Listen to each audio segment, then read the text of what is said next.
So we just finished split 2 of season 2024, and I again was unable to reach challenger in this split. This video is going to go over my reflection of the split and honestly the past year, so I can create a plan to get me back to challenger.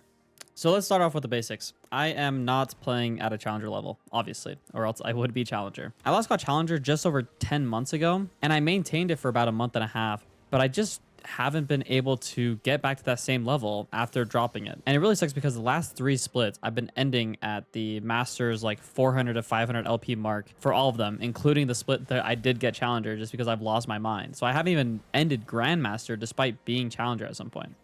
That's a really tough fact for me to have to admit, but I also am really just trying to admit to myself that like I am not playing at that level, and I don't want to attach myself to a rank that I'm really not playing at. I mean, even then, like not ending grandmaster, even though I could have multiple seasons because that's usually where I'm staying, it's just that at the end of the season I think, well, you know, might as well just grind for fun, and then I end up dropping it every single time. The stars did align when I did get challenger. Massive event in my life. I had super high confidence, and pros were like traveling for worlds, so I had a little bit of a decrease on the higher upper end of the ladder. But even then, like I was like 1200 LP for so long, and that was like 400 LP past the challenger mark. So I know that I have it in me because I was playing against people who are in challenger and playing well and performing well. But the reality is right now that I need to admit to myself that that's not where I'm at right now, and I need to change something or figure out something that will get me back to that level. One thing that comes to mind when I think about what has been consistent over these splits is one-tricking Talia.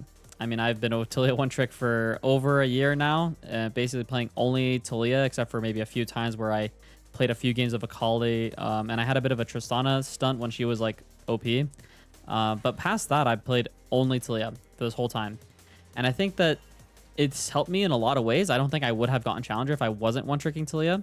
But at the same time, I have to realize that it weighs on me quite a lot. Because like after like a month or a few weeks of playing only Talia, the champion just like I think it hinders me in some ways, and I end up just not being able to get a good feel for the game, and that's forced me to take breaks, and I come back, and it's a bit of a mess, honestly, which I guess may or may not get better with some champions. I know that it's really a lot easier to lose your mind when you are one tricking because it's just the same thing over and over again, and at the very least, I know that it has limited my view of the game, because I'm viewing it only through a Talia lens, and that makes me view the game in a very one-dimensional way.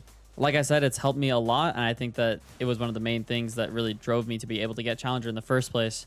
But at this point, I think that I need to expand my view. So this is going to be one of the biggest changes that I'm making for this split that I think will really help me get back to challenger. And that's going to be me one-tricking Akali for probably the entire split, if not at least until I get master on a second account. And then maybe I'll expand into even a third champion from there. My idea here is that it is going to completely shake up my view of the game and kind of give me a 180, because I'm going from Talia, who is a ranged control mage that has really good wave clear and plays fights front to back and negates dive, to now playing a melee champion that doesn't have a strong early game with basically no wave clear that is actually diving most of the time. This is basically as far away from Talia in a champion that you can get. So that, and not to mention, I think Akali is just a champion that's good overall to learn the game through, because she doesn't leave a lot of room for error, because you have to be very, very precise with your skirmishing, know your combos and your mechanics, but also at the same time know how to win the game, because if you don't really have a lot of options. Like you don't just get to take fights and win the game. You have to be very intentional about what fights you're taking, fighting around neutral objectives, making sure you're getting something for those kills. So this is obviously going to be a huge change for me, but I really am confident that is going to at least give me a very different perspective on the game and help me when I come back to Talia. But my main goal is to really incorporate her into my pool so I can be a more rounded player and really just open up my view of the game. And already as I'm making this video, I have played Akali for just over a week now. And the first few days were like the most fun I've had playing League of Legends in so long, because everything was just so new. Like I went to bed thinking about Akali combos and the Storm Surge proccing and just doing a bunch of damage. So it's been a lot of fun. At the same time, it's so incredibly difficult because I don't know how to make this champion work.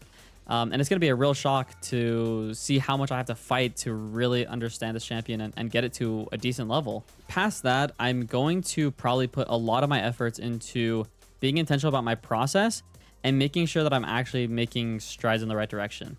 I feel like it's so often that I kind of just get into these cycles of like, okay, do pretty well for a while where I'm, focused on the process and I'm learning stuff.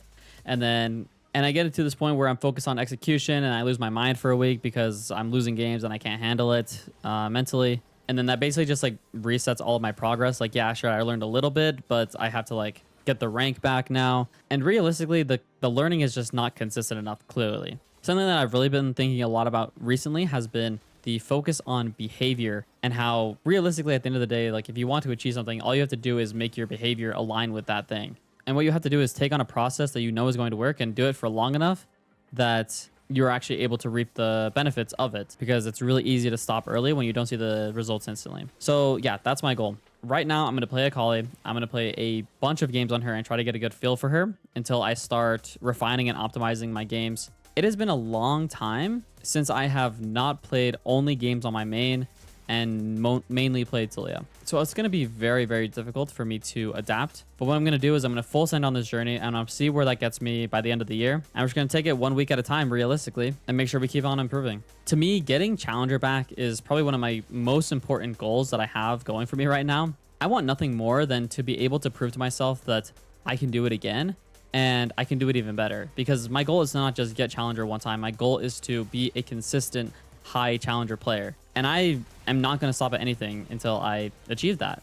I'm going to continue to be really intentional about how I take on the game, what I'm spending my time on, making sure that I'm always refining my process, always making sure that I am getting some sort of improvement in some way, and we will see where that journey takes me. And what I'm going to plan to do is document this process. I think most of my videos in the near future will probably be things that I learned throughout the week that are going to be important for me moving forward and act as not only reminders, but also making sure that I really understand the concept well enough that I can even speak it out loud and maybe teach some of you guys something as well.